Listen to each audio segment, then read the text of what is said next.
Right, guys, here we are, MMA UK News. Obviously, myself, Stoomboy, as always, and a very cold day today in Scotland. So I hope it's a little bit warmer everywhere else, but it's freezing here. So we're talking about Grapplefest 11. Grapplefest 11 is going to be at the usual place, Fleet Street in Liverpool. That's going to be Fusion Nightclub. Saturday, 26th of February. So doors open, I believe, around about 3-ish, so about 3:30. And the first fight kicks off at 4 p.m. Now, Grapplefest, I keep saying this, are very, very punctual with their fight times. So obviously make sure you're in the venue for 4 o'clock, because the first fight will kick off at that point. Now, ticket availability, there is none left. You might be lucky. Some of your chosen fighters might have a couple of tickets. I very much doubt it, because I'd say these went very, very quickly, purely because the card is stacked right from the prelims right through to the main card. Now, it's going to be Daisy Fresh versus Europe. Now, the only place that you will be able to see it is on Flow Grappling. Now, again, I've been saying this on every single video. If you're choosing Flow Grappling just for Grapplefest, then make sure you choose the monthly options. Many people, it defaults to a yearly subscription, and many people have obviously, unfortunately, had to pay a full year subscription. So they do have an option where you can choose monthly. So make sure you do choose that. I think it costs about £12 or £14. So we don't want to see on the UK Underground. Josh, you probably don't want to see it as well, because we see it all the time, where people say, "Oh, I've just been stung for 100 odd quid." You need to choose that monthly option, so make sure you do. So obviously my next guest is going to be on the show that night, so Josh Roberts of Team Sukata, North Wales. So Josh, listen, absolute pleasure to have you on, buddy. How you doing? Thanks for having me. Good, thanks. Good. Now, Josh, obviously you're training in. I mean, obviously, how's your training going in regards to, well, now that we are 2022 is going to be our first full proper year back in grappling, jiu-jitsu and so on. So how's everything going for you training-wise? Yeah, it's going brilliant. Really good. It's nice to actually be able to go to gyms as well and not have to sort of sneak in and stuff. Definitely. There was a few fight clubs went on, but obviously we don't talk about that. No. But it was frustrating the last couple of years. I mean, especially combat sports. I mean, if you weren't an elite athlete, most of us didn't even know what an elite athlete was. As I say, most of us are out doing big comps, like your big IBJJF, your Europeans and Worlds, and doing sub-only events, big sub-only events like Grapplefest. So there was a bit of confusion about for jiu-jitsu anyway, what actually is an elite athlete. Yeah. And like, it's a bit weird seeing some places when they were opening up and they were allowed to compete with masks on as well. I don't know. I mean, I couldn't figure that one out, because obviously we know that jiu-jitsu, especially a grappling, relies a lot on breathing. Yeah. And then obviously you fire the mask on, and then suddenly you've taken away a big part of your game. Yeah. So definitely a frustrating time. But as I say, now we're back, 2022. Uncle Boris has opened everything up down in England, so we're all good to go, 2022. So, I mean, you like to compete a lot as well. I mean, you're always out there. You like to put yourself out there as much as possible. Yeah, try and get as many comps as I can. If they're within, I won't travel too far. I'll go an hour and a half tops is where I'll travel for a comp. But I'll try and get at least 1 or 2 months. As often as I can, just for the more you compete, the better you get. So having a goal like comps to work towards, you're always going to be progressing, aren't you? You're going to train harder, get the comp. So get as many as I can. Do you feel that's an important part of the game of what we do? Because I know there's a lot of people out there that don't compete. And obviously that's fine. I mean, you've got the hobbyists that come in and do their thing. But I know, especially for me, I think it's important, because, I mean, you look back at jiu-jitsu and it was always about competing. I mean, the Gracies used to dojo storm karate gyms and fucking everywhere. So do you feel it's important then? Yeah, it's just like if you play football, they play a football match every weekend. Yeah, I think it's really important because any small mistake you make in a competition, you'll learn from it, won't you? So, yeah, I think it's really big, really big. You should compete, even if you don't want to. You should do it anyway, just to get the experience. And then if you don't like it, don't do it, or just keep doing it until you enjoy it. Yeah, very true.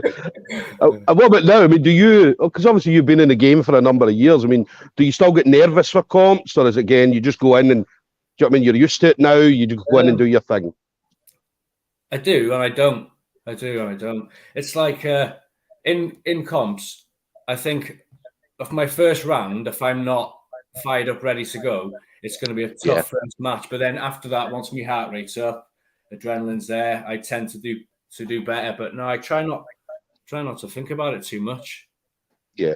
Do you feel that? I mean, because obviously there's a lot of people out there, like, especially the lower belts, whites and blue belts, and what I feel, because I remember me, I mean, I didn't really have the pressure. I was an older guy. I went in, I was fighting in the adult division. If I got my ass kicked, I got my ass kicked. If I won, I won. So, but I feel that even speaking to like teammates, when you're nervous, you're putting pressure on yourself, and that makes you even more nervous, and it kind of plays with your head a bit.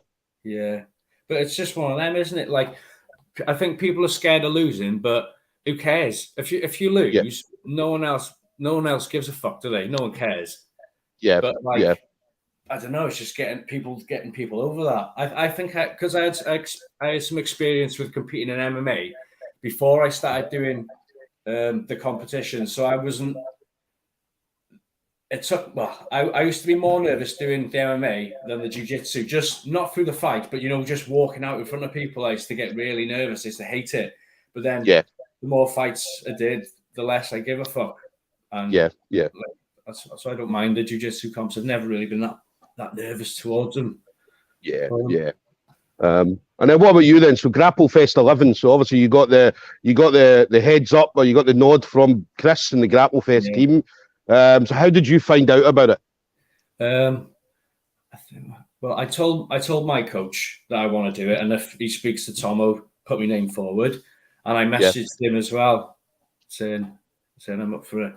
Well, I didn't think I'd get on with it being such a big card. Obviously, all the Daisy Fresh versus Europe. I didn't think I'd get on, but as soon as he messaged me, I was 100%. And that's the thing. I mean, did it worry you who the opponent was? Because I know that. No. Yeah, because anyone who sends a name, it's like just to get on there. It's like big thing. So I'll agree to go against anyone. Do you know, I spoke to someone yesterday. They said the same thing. I think they said they were at a wedding, but they didn't have any reception. The only message they got was from Tomo to say, "Look, Grapplefest 11. Do you want to be on it? We've got an opponent for you." And he was like, "Yes." And then when I said to him, I said, "Look, did you worry about who the opponent was?" He's like, "Nah, it could have been it. It could have been Gordon Ryan." I still would have said yes. So, but I love that because obviously that's the thing. I mean, you probably know this. I mean, maybe teammates or anybody else in jiu-jitsu, they always watch and say, "Well, who am I fighting?" And you're like, "Well, who cares who you're fighting? You're on a massive stage. You're on Grapplefest, Flow Grappling. Everybody in the world's going to see it." So, the opponent shouldn't make a difference at all. No, and like you said before, you just concentrate on your game. I just concentrate on my game, not their game. So it doesn't really matter, does it? Yeah, definitely. And then what about this year? I mean, 2022. That's going to be a first full year back officially. Obviously, we're going to have all the competitions, and I mean, competitions are springing up left, right, and centre at the moment. So what's your plan then? Obviously, Grapplefest will be one of your kind of main focuses. So what do you see yourself doing going forward, Josh? Just get as many, just carry on as I did before COVID hit, and just get as many competitions booked in as I can, and then just keep trying to smash them and just improve every time. And then I wanted to get some little comps in places like Amsterdam, try and fly up. Obviously, with COVID, it's going to be a bit difficult after. Maybe wait towards the end of the year, or maybe next year again.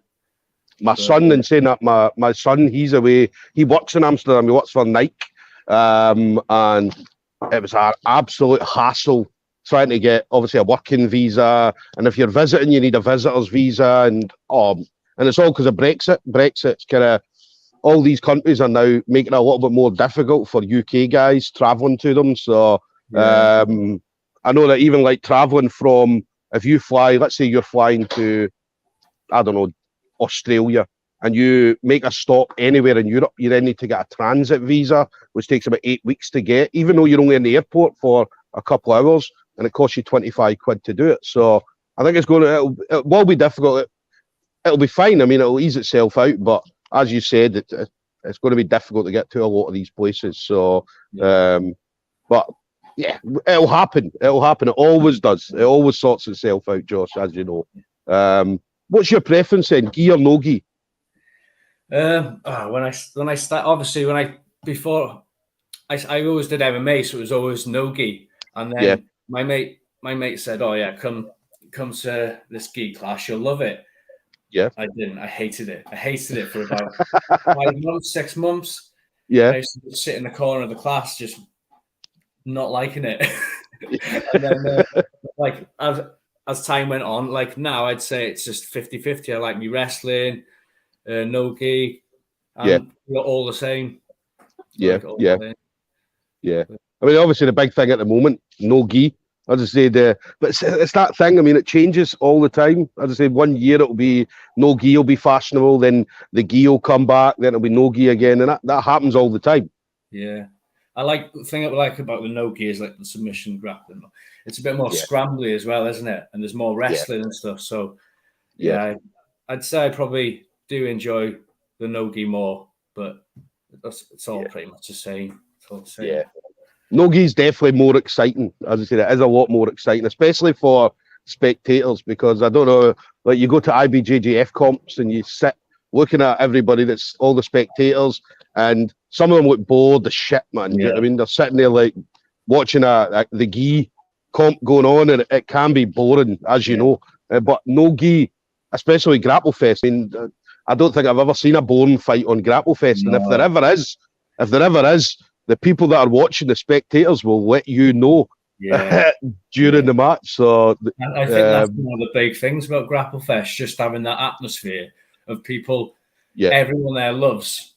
Everyone they all love jiu-jitsu, grappling, submission grappling, whatever you call it. Everyone. So like you can feed off the crowd as well. You know, like if you're doing something well, or if you're doing something. Yeah.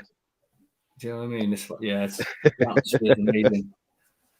It's definitely a very knowledgeable crowd that comes to Grapplefest. So, and it's awesome to see. I'd see Grapplefest doing some amazing things. Do you know what I mean? So, and then, what about you then? Obviously, as I mentioned, you've been in the game for a good number of years. So, anybody you want to shout out to? So, any kind of friends, family members, teammates, or even any sponsors that you might have, Josh? No, just me coach, Charlie McDonald. And all my teammates, and obviously everyone who I train with at open mats, just anyone who put the graft in training with, really, anyone. Definitely. So anybody that's watching, as I said, you guys know who you are, so you definitely know who you are. So guys, there we go. We're going to have Josh Roberts, Team Sukata, North Wales, going to be at Grapplefest 11. So as I mentioned, that's Saturday the 26th of February. It's going to be at Fusion Nightclub, Fleet Street in Liverpool. Now, make sure you get on Flow Grappling. All the tickets are sold out, so get on Flow Grappling. And as I said, choose that monthly option. Definitely choose that monthly option. Make sure you're there early enough as well. Obviously, it's when the doors open, you want to be at the front watching the action. So make sure you get in, get your space as quickly as possible. First fight, 4 o'clock. Prelims is awesome. Main card awesome as well. Daisy Fresh versus Europe. So Josh, listen, absolute pleasure to have you on, buddy. Thanks for having me. Listen, I'll be there on the night, so obviously we'll grab a chat. Charlie, I've met Charlie a few times as well. Absolutely awesome guy, so it'll be good to catch up with Charlie again, and obviously the rest of the team. It's Team Sukata as well. Yeah, thanks a lot. Brilliant, buddy. Thank you again, and enjoy the rest of your training and stay away from COVID, Josh. I will do. All right, take it easy, buddy. Thanks.